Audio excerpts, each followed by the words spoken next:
I do now want to turn to another issue facing Texas, and it's immigration and the border. And I've talked to many members of Congress who don't live in Texas, but they say every state is a border state. Texas is actually a border state, and you visited border communities recently. What are the people there saying about President Trump's immigration and border policies in the last 9 or so months since he's been president? Yeah, my family's from Brownsville.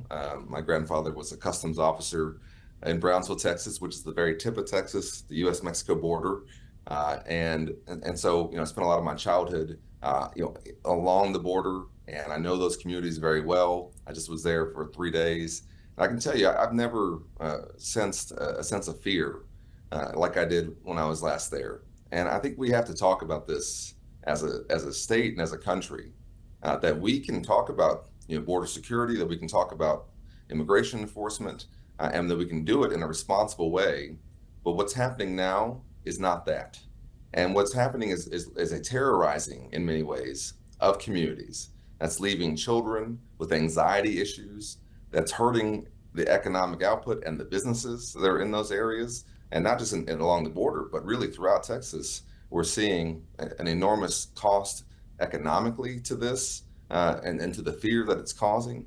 And it doesn't make any sense in terms of the way it's being done. This is not being done in a smart, or I think even an American way. I think it's being done in a way that's intended to cause fear and anxiety. And that to me is just not who we are. And so I've always been somebody who thinks that we need to talk more about border security, and that what actual border security looks like, and that we do have to have removal proceedings as part of our immigration system. That there are times when folks who are here are not going to be able to stay. That's the way every country works.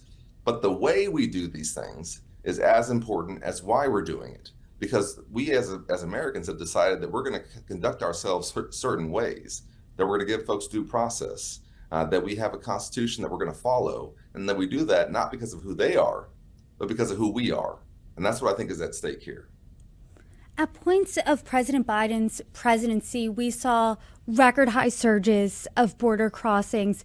Democrats seem to have lost the messaging war in the 2024 election when it came to handling the border security, and immigration in general.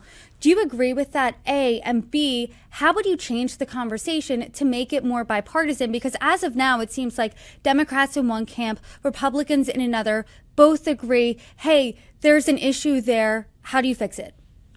Yeah, I mean, I think writ large, maybe that's true. Certainly in my race, I don't think that happened in terms of losing the argument. I was talking a lot about, and still believe we have to talk about, having a secure border and what we can do to do that. But part of having a secure border, and folks have to understand this, is that we have to fix our legal immigration system to also take some of the pressure off of what happens sometimes at the southern border. When what we were seeing was that there were a lot of folks who were coming to the southern border to ask for asylum, who would have liked to have come here through legal means, and who in many cases had skills or abilities that we would want them to come here through if they could pursue a legal pathway into getting some kind of a visa, or trying to come here on a work permit. That is what we do need those workers, but we have to have an immigration system that works better.